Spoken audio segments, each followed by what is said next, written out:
My name is Linda Pittillo. I'm a local author, and in the last 3 years, I've published 3 books in my Darkness series.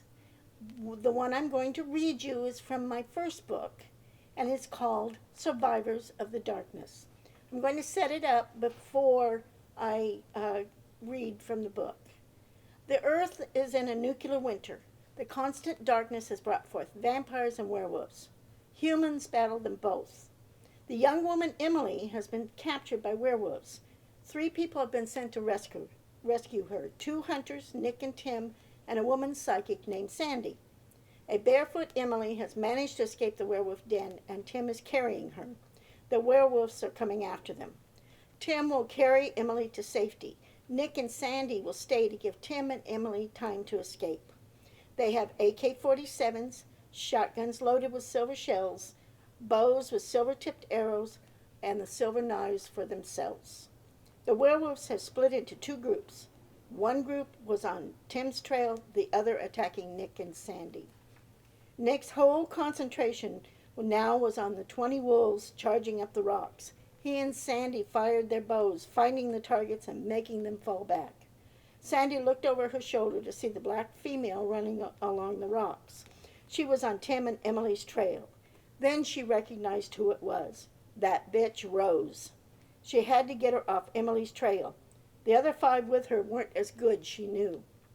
Sandy stood up and told Nick to cover her back.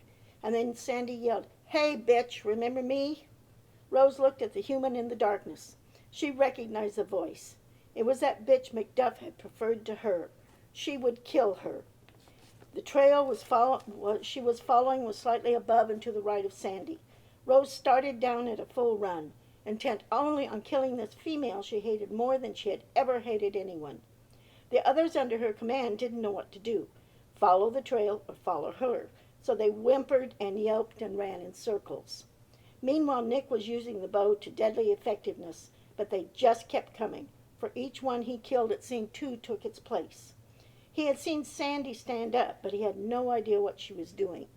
Sandy was ready for Rose. She brought the shotgun from behind her back, and just as Rose jumped for her throat, she let her have it with both barrels. Rose's chest exploded, sending shards of silver into her whole body. She lay twitching, the silver more painful than the shards of glass to a human. Her form turned human, then she sighed. Sandy kicked the body out of the way and reloaded. She waited for the other 5 wolves to change, but she knew she couldn't get all of them, but with the over and under she might get 2. But they didn't charge. They were betas and didn't know what to do. It was all too confusing. They ran back towards the cave. They would get orders from Jason. Meanwhile, Jason was in the back of the pack. He didn't want to get killed his first day as leader, but then when he saw the betas coming back, he realized he had to lead or he would be destroyed as Macduff was. Nick asked while he put another arrow in his bow, "What the hell was that about?" "Personal." Tim could hear the howling of the wolves and the sound of the shotguns. He hadn't heard the AK-47s yet and wondered why. Maybe they hadn't had a chance to use them. He couldn't torture himself with thoughts of Sandy lying dead with her throat torn out. He had to keep going. Her sacrifice wouldn't be in vain. As soon as he had Emily safely home, he would go back out and take 100 wolves for Sandy and 100 for Nick. Emily seemed to be getting colder and colder, and she shouldn't be. The wind had stopped, and so had the snow. With the robe and his body heat, she should be cold but not frozen. There was something else wrong. It was as if she was in shock. If that were the case, if he didn't get her back, she would die.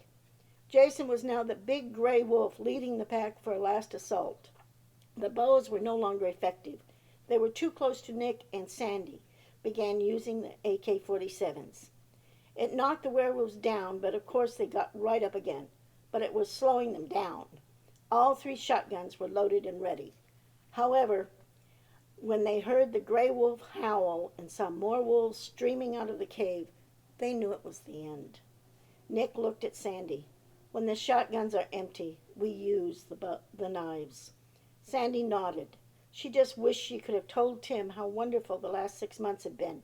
that even if she had known it would end up this way, she wouldn't have changed those last 6 months for anything. Tim was about 3 miles away when he heard something strange. It almost sounded like the wind, but it was different. It sounded like birds, but that was impossible. There were no more birds. But he looked up instinctively and saw a great mass of black wings. He swore they looked like giant bats. Then he realized, oh shit. He ran for the nearest cover, which wasn't much, just a small boulder, but he crouched with Emily on his back behind it. But the bats didn't seem to notice him, or if they did, they didn't care. Instead, they were flying straight for the werewolf cave. And to find out what happens, read the book.